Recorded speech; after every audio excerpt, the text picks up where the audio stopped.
विनोद कुमार बिन्नी अनुशासनहीनता कर रहे हैं। अनुशासनहीनता को नहीं स्वीकार करेगी आम आदमी पार्टी, ये कहना है योगेंद्र यादव का। सीधे लिए चलते हैं आपको प्रेस कॉन्फ्रेंस जारी। इन्होंने कहा कि इनका एक प्रश्न रह गया। बीजेपी के उदाहरण है, कांग्रेस का एक उदाहरण नहीं, पहले मेरे सवाल का जवाब दीजिए। एक मिनट पहले मेरे सवाल का। मुझे लगता है कि कांग्रेस कितना बौखलाई हुई है पिछले दिनों, ये आप लोगों ने देखा नहीं। जब अमेठी की यात्रा में गए, ऐसे हर स्तर पे जाके जिस तरह से विरोध कर रहे हैं कांग्रेस के लोग। अभी कल योगेंद्र जी की सभा थी कुरुक्षेत्र में, वहां कांग्रेसियों ने हंगामा किया। अमेठी में 3 दिन से हम लोगों के पार्टी का जो भी कार्यक्रम चल रहा है, वहां कुमार विश्वास है, उनके ऊपर चाहे अंडे फेंकना हो, डंडे फेंकना हो, गुंडों की कार्रवाई हो, तो अंडे डंडे गुंडों का इस्तेमाल करके ये बीजेपी कांग्रेस दोनों लगातार हमारे ऊपर हमलावर है। कोई भी आप ये मान के कतई अपने दिमाग में न चले कि कांग्रेस से या बीजेपी से जो उन लोगों ने कर रखा है उसके खिलाफ कार्रवाई करने में हम लोग कहीं पीछे रहेंगे, लेकिन तथ्य पूरी तरह से जुटा के ही कोई काम आगे किया जाएगा। ये क्वेश्चन कर दिया एक मिनट आप। हाँ जी, उन्होंने बिन्नी जी ने कहा है कि आप 5 लोग पार्टी को मिलकर चला रहे हैं, तानाशाह रवैया हो गया है। उन्होंने कभी आपसे टिकट नहीं मांगा। उन्होंने जब स्क्रीनिंग कमेटी की मीटिंग हो रही थी तब भी वो केजरीवाल के कहने पर लक्ष्मी नगर से चुनाव लगे और उन्होंने आपको लिख के दिया कि उन्हें टिकट नहीं चाहिए। उन्होंने बोला कि 4 लाइनें मैंने लिख के दी हैं, ये वो सार्वजनिक करें कि उन्होंने पीएससी की मीटिंग में और स्क्रीनिंग कमेटी की मीटिंग में ये सारी 4 लाइन लिख के दी है। ठीक है, उसको आप सार्वजनिक करें।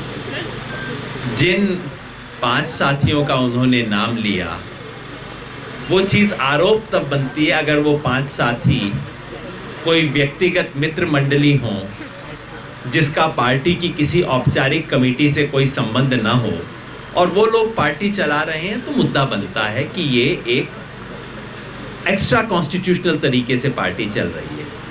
संयोग से जिन 5 लोगों का उन्होंने नाम लिया, वो 5 लोग पॉलिटिकल अफेयर्स कमेटी के मेंबर हैं, जिनकी ड्यूटी है कि वो हर रोज एक दूसरे से बात करें, हर रोज पार्टी चलाने का फैसला करें। कुछ जल्दबाजी में वो 1-2 लोगों का नाम भूल गए, जिसमें मैं भी शामिल हूं। अति उत्साह में उन्होंने संजय जी को मनीष सिसोदिया का बचपन का यार बता दिया। वो बता रहे थे कि वो मतलब वो बचपना इनका पिछले 1 साल पहले 2 साल पहले शुरू नहीं हुआ था। बचपना इनका जैसा आप देख सकते हैं काफी साल पहले शुरू किया होगा। कौन सा लेटर? उन्होंने कहा था कि उन्होंने कहा कि मुझे चुनाव नहीं लड़ना है, वो केजरीवाल के कहने पर प्रक्रिया के साथ आए। उन्होंने फॉर्म भरा है, उनके दस्तखत करके दिए हैं, उन्होंने फॉर्म भरा है, पूरी प्रक्रिया। प्रश्न क्या है? बस में ऐसा हो, क्योंकि विधानसभा चुनाव में हर व्यक्ति ने जो किसी व्यक्ति को उसकी इच्छा के विरुद्ध कैंडिडेट नहीं बनाया गया। अरविंद केजरीवाल ने भी पार्टी को अप्लाई किया था कि वो कैंडिडेट बनना चाहते हैं, उसके बाद प्रक्रिया हुई थी, वही बिन्नी जी ने किया था। तो मैं जानता नहीं कि प्रश्न है क्या। अभी हर्षवर्धन जी ने कहा है, बीजेपी के हर्षवर्धन ने कहा है कि आम आदमी पार्टी की बंदूक बनी रहती थी, अब जो है वो क्वेश्चन में मैं केवल उसी की तरफ देख पाऊंगा जिसको दीपक वाजपेयी ने आइडेंटिफाई किया। Vinod Kumar Binny today also said कि पर्दे के पीछे एक जबरदस्त खेल हुआ है। And when we asked him specifically this question that do you think that there was back channel talks between the Congress and Aam Aadmi Party before government formation, then he said हो सकती है। So he is clearly giving an indication that there were talks about communication between the 2 parties before forming the government, about which people are not aware, and he is aware. How would you respond to that? तो उसको बताना चाहिए, वो सार्वजनिक करना चाहिए। मैं उन्हें इनवाइट करता हूं, वो अब जब इतना खुल के मीडिया से बात कर रहे हैं तो वो खुल के बता ही दे किसकी किससे बात हुई थी, क्या शर्तें थी, कहाँ बात हुई, बता ही देना। कम से कम मुझे भी पता लग जाएगा मैंने किससे बात की है। वो कृपया करके बताएं। जब वो देश से और कोई परहेज नहीं कर रहे हैं तो ये भी परहेज क्यों करें, ये भी बता ही दें। योगेंद्र जी, एक सीधा सवाल है। जितने आरोप लगाए हैं, बिन्नी साहब कह रहे हैं कि अरविंद केजरीवाल झूठ बोल रहे हैं, पार्टी हर बात पे झूठ बोल रही है, तो पार्टी का क्या स्टैंड है? कौन सच बोल रहा है, कौन झूठ बोल रहा है? और सभी आरोपों पर क्या स्टैंड है आप लोगों का? सभी आरोपों की बिन्नी झूठ बोल रहे हैं, अरविंद झूठ बोल रहे हैं, कौन बोल रहा है? क्योंकि आप ही लोगों के बीच की बात है जो भी है। अगर मैं यहाँ कह दूं कि हम सच हैं तो क्या इससे उत्तर हो जाएगा इस प्रश्न का? सार्वजनिक जीवन में हमेशा होता है कि एक पार्टी एक वर्षन देती है दूसरा व्यक्ति दूसरा वर्षन देता है। कल तक बिन्नी भाई और हम एक तरफ से बैठ के एक वर्षन देते थे, आज दुर्भाग्यवश उनका एक वर्षन है, हमारा दूसरा वर्षन है। ऐसी चीजों में प्रमाण महत्वपूर्ण है। ऐसी चीज में कुछ चीजों का तभी फैसला हो सकता है जिसके बारे में आप सार्वजनिक प्रमाण लाएं।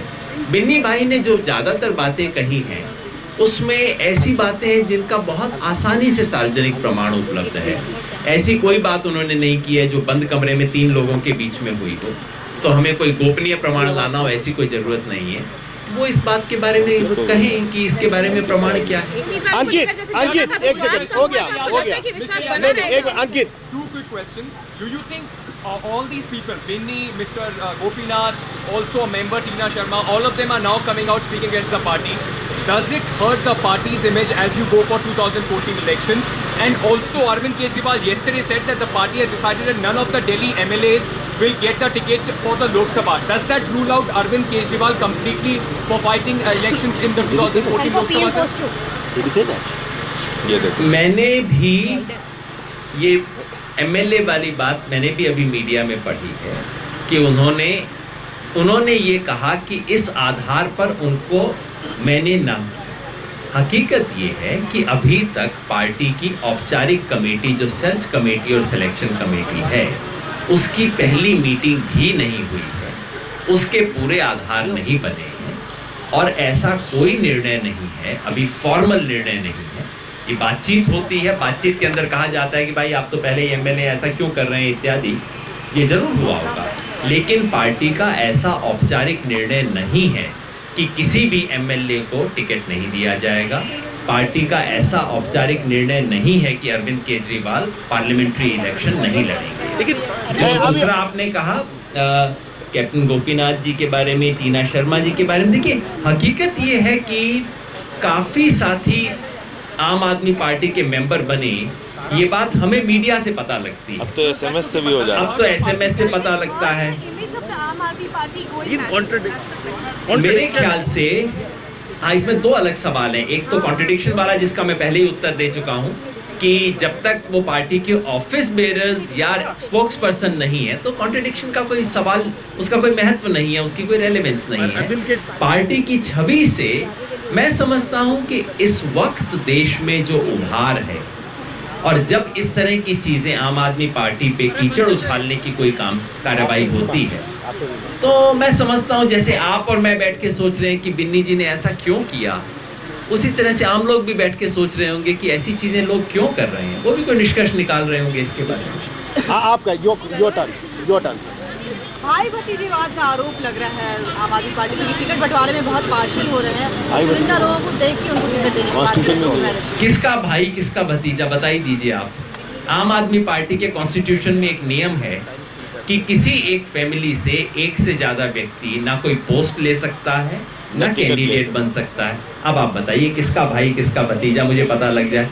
संयोग से उस समिति में मैं भी हूँ तो कोई भी भाई आपके माध्यम आपके माध्यम से हमारे रिश्तेदार को नहीं टिकट किसी को नहीं दिया। आपके माध्यम से मैं देश प्राइमरी मेंबरशिप से इस्तीफा दे दूंगा। आरा का रिश्तेदार बताइए हमारा कौन। मैं आपके माध्यम से, मीडिया के माध्यम से पूरे देश की जनता को अनुरोध करना चाहता हूं कि ये आम आदमी पार्टी खानदान और वंशों का राज तोड़